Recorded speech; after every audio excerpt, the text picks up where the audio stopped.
교우 여러분, 평안하셨나요? 동서양의 관습은 차이가 크죠? 그래서 서로를 이해한다는 게 쉽지 않아요. 서양 사람들은 특히 우리 한국 가정의 어떤 그 청년 세대를 보면서 고개를 갸우뚱하더라고요. 보통 우리 자녀들은 대학을 졸업하고 취업이 될 때까지 부모하고 같이 살잖아요. 또 취업 후에도 결혼할 때까지는 함께 사는 경우가 많아요. 그렇죠? 그런데 이 점에 대해서 의아해하는 거예요. 약간은 비웃기까지 하는 것 같고요. 사실 그 사람들 입장에서 보면 그럴만하죠. 거기는 만 18세가 되면 자기들 사인으로 안 되는 게 없어요. 그래서 대부분 그 나이가 되면 다 나가 살죠. 부모들도 또 그걸 당연하게 생각하고요. 말하자면 부모가 아이를 돌봐주는 나이는 18세, 즉 고등학교를 졸업할 때까지만이죠. 그 후엔 뭐 공부를 하든 뭘 하든 다 자기 스스로 해결합니다. 그러니까 일찍 자립심이 생기고 뭐든 스스로 결정하는 게 몸에 배어 있어요. 좋게 말하면 철이 일찍 들지요. 그러니 20대 후반, 30대 초반까지도 부모한테 얹혀 사는 우리 청년들을 보면 한심해 보이는 게 당연할 수도 있어요. 여기에 대해 여러분 생각은 어떠세요? 저 개인적인 생각으로는 어떠냐면요. 부모한테 부담을 주긴 해도 함께 사는 우리 방식이 좋아 보여요. 왜냐하면 결국 사람은 돈이나 다른 거가 아닌 사랑으로 사는 거거든요. 그런데 사랑하려면 서로 자주 깊이 부대껴야 돼요. 제 눈으로 본 유럽 사람들의 삶을 보면 자녀들이 너무 일찍 부모 곁을 떠나요. 그래서 생일이나 성탄절 등 해서 1년에 한 두어 번 집에 올까요? 그러다 보니까 그쪽 부모들은 조금 나이가 들면 사람을 굉장히 그리워하더라고요. 지나가다 한국식으로 인사만 해줘도 얼마나 좋아하는지 몰라요. 제가 몇 달간 매일 지나가는 길에 사시는 그런 할머니가 계셨어요. 늘 창문을 열어놓고 누군가를 기다리듯이 밖을 바라보는데 제가 매일 지나니까 저도 인사를 할 거 아니에요. 몇 번 인사를 드렸더니 그 시간을 기다리는 거 있죠. 그래서 제가 가지 않는 날도 일부러 그 할머니 기다릴까 봐 인사하러 간 적도 있어요. 그래서 그 사람들의 가정제들을 보면서 어떤 느낌이 드냐면요.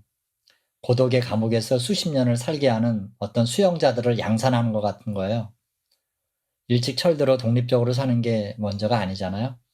사람은 특히 부모 자식 간은 서로의 사랑으로 사는 건데요. 뭐 가족이 아니라도 마찬가지죠. 사람은 사랑으로 사는 거예요.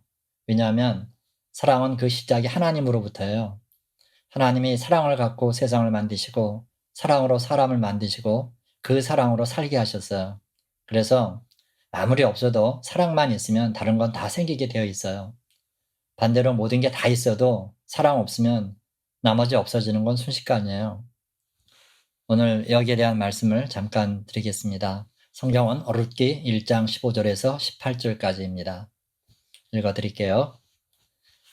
나오미가 또 이르되 보라 네 동서는 그의 백성과 그의 신들에게로 돌아가나니 너도 너의 동서를 따라 돌아가라 하니 룻이 이르되 내게 어머니를 떠나며 어머니를 따르지 말고 돌아가라 강권하지 마옵소서. 어머니께서 가시는 곳에 나도 가고 어머니께서 머무시는 곳에서 나도 머물겠나이다.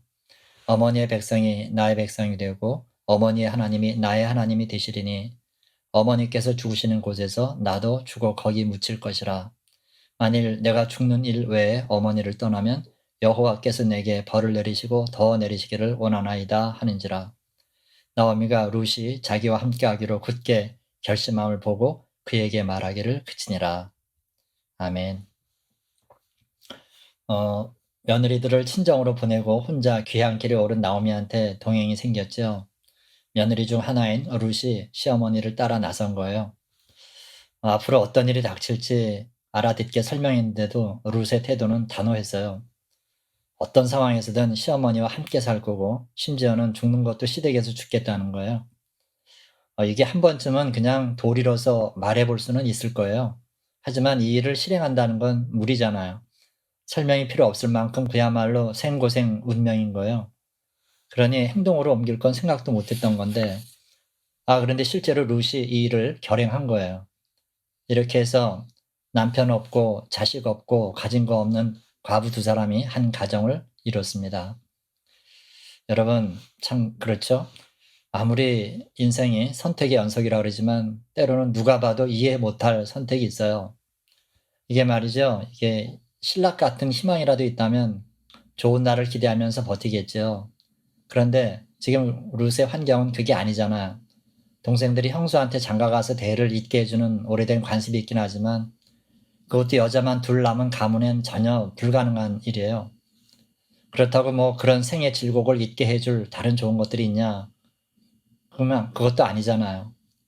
보세요. 시댁에 도착하는 대로 룻에게는 이게 구설수나 따가운 시선은 둘째치고라도 당장 해결해야 될 끼니들이 사정없이 들이닥칠 거예요. 지금 나오미의 죽고 사는 건 룻 자신에게 걸려 있어요. 그런 노인을 대동하고 끝도 보이지 않는 인생길을 가는 건 정말 생각만으로도 힘겹지 않겠어요? 도대체 룻의 선택은 어디로부터 왔을까요? 별들은 스스로 빛나는 것처럼 보이지만 대부분이 다른 별의 빛을 받아 반사하는 거라 그래요. 마찬가지로 사랑도 하나님께 받은 것을 반사하는 거예요. 당연히 그 사랑은 전염되죠. 하나님을 되찾은 나오미의 가슴 속에 사랑이 스며들었어요. 그리고 그 한 줄기가 며느리들에게로 들어갔죠. 겉으로야 매몰차 보였지만 그건 사랑이었고 고스란히 며느리들 속에 깃들었죠. 사랑받는 건 그렇게 좋지만 이 또 받은 사랑을 반사시킬까 말까 결정하는 건 자신의 몫이죠. 룻의 동서는 시어머니의 사랑을 그저 수용하는 것으로 끝났지만 룻은 그렇지 않았어요. 이 나오미는 혼자 살아가기엔 늙었어요. 누군가 옆에서 돌봐주지 않으면 안 됩니다. 더욱이 혼자 외롭게 살아가야 되잖아요. 자기 역시 남편을 잃고 그런 아픔 속에 살았어요. 그게 어떤 삶인지 누구보다 잘 아는데 어떻게 시어머니를 고독 가운데 죽게 하겠어요. 그래서 결단했고 지금 시어머니와 함께 있는 거예요. 그렇게 룻의 사랑은 시어머니에게로 되돌아갔지요. 사랑이 사랑을 낳은 거예요. 제가 언젠가 비행기를 갈아타려고 프랑크푸르트 공항에 몇 시간 앉아 있었던 적이 있어요. 옆에 그 백인 여성이 아기를 안고 있었는데 애를 보면서 얼마나 행복해 하는지요. 그런데 좀 있다, 얼마간 있다 화장실에 다녀오려고 그랬는지 저한테 잠깐 아기를 맡아달라고 하는 거예요. 이 자신은 없었지만 그래도 저를 믿어주는 것 같아서 받았죠. 그런데 받고 보니까 생긴 게 동양 아이였어요. 꼭 한국 아이 같기도 하고요. 거기는 정말 피부색이 다른 아이가 그 나라 품에 안겨 다니는 그런 모습을 자주 보는데요. 엄마는 뭐 이쁘다고 쉴 새 없이 애기 볼에 입 맞추고 그걸 또 지켜보는 아빠는 뿌듯해하는 거예요. 정말 행복한 한 가정이죠. 언젠가 아이는 알게 되겠죠. 자신이 입양된 거요. 하지만 그 갈등도 부모의 사랑 앞에서는 녹아내릴 거예요. 양부모님의 사랑은 처음부터 작정된 거고 또 그런 사랑은 결코 잘못되는 법이 없거든요. 그렇습니다, 여러분. 사랑이란 하나님으로부터 시작된 겁니다. 그 사랑은 받을만 해서 받는 사랑이 아니죠. 자격 없는 사람들에게 무조건 베풀어지는 그런 사랑이에요. 따라서 우리 역시 사랑하기로 작정하고 사랑해야 됩니다. 사랑이 솟아날 때까지 기다릴 일이 아니에요. 의무로 시작이 됐든 연민으로 시작됐든 상관없어요. 사랑하다 보면 사랑은 잘하고 그건 결국 하나님의 사랑을 담게 되어 있죠. 만약 사랑할 만한 가치 있는 사람을 찾아서 사랑하려고 해보세요. 아마 평생 못 찾을 거예요. 사랑 또한 다른 일처럼 작심하고 그렇게 사랑하기로 결정하는 거예요. 며느리를 돌려보내려 했던 나오미나 시어머니 혼자 둘 수 없어서 외길을 선택한 룻이나 모두 하나님께 받은 사랑을 반사시킨 거죠. 그런 사랑의 흔적은 언제나 남게 되고 열매로 조금씩 익어갈 거예요. 사랑 외에 사랑을 낳는 건 결코 없습니다. 황금 들녘이 고부를 맞이하고 있었어요. 남루한 옷차림에 개나리 보찜이 다였지만 굳게 잡은 두 사람의 손은 놓을 줄 몰랐죠. 다 없어도 사랑이 있으면 방법은 있는 거예요. 여러분, 삶이 힘든 까닭은 다른 것 때문이 아닙니다. 사랑받고 있다는 사실을 잊거나 사랑할 대상이 없어서예요.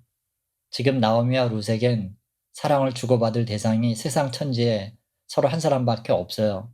그러나 그게 하나님으로부터 온 이상 그 하나의 사랑은 세상을 이겨나가기에 부족함이 없었어요. 우리가 알아야 될 게 있는데요. 하나님을 찾은 사람에게 가장 먼저 오는 게 사랑입니다. 다른 게 아니에요. 그래서 사랑 없는 사람이나 사랑하고 싶은 사람이 가장 먼저 해야 될 일도 하나님을 믿는 거예요. 하나님은 사랑 그 자체시거든요. 사랑해야 합니다.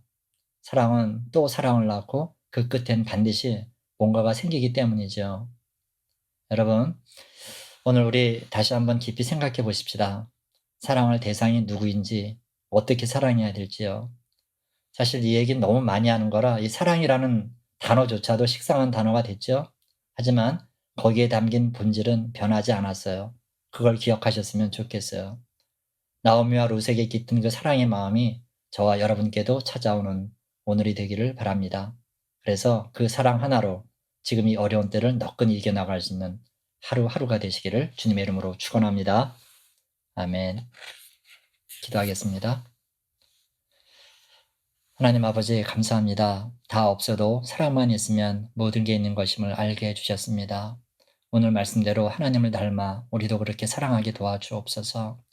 사랑이 메마른 이 삭막한 시대에 다시 한번 나오미와 룻이 서로에게 베푼 그 예쁜 사랑을 우리도 하게 하옵소서. 그것조차도 우리 힘으로 되지 않음을 압니다. 성령께서 다시 한번 우리에게 하나님의 사랑을 비춰주시고 우리는 그 사랑을 그대로 반사시키게 하옵소서. 주님, 이 코로나 시대에 얼어붙은 마음들을 그 사랑으로 녹여 주옵소서. 그리고 진정한 사랑은 다시 사랑을 낳는다는 거 알고 우리가 먼저 사랑하게 하옵소서. 사랑할 만해서가 아닌 사랑하기로 작정하고 사랑하게 하옵소서. 그래서 그 끝에 열리는 사랑의 열매를 마음껏 먹을 수 있도록 도와주옵소서. 오늘의 한날을 주님께 맡기었고 예수님의 이름으로 감사하며 기도하옵나이다. 아멘.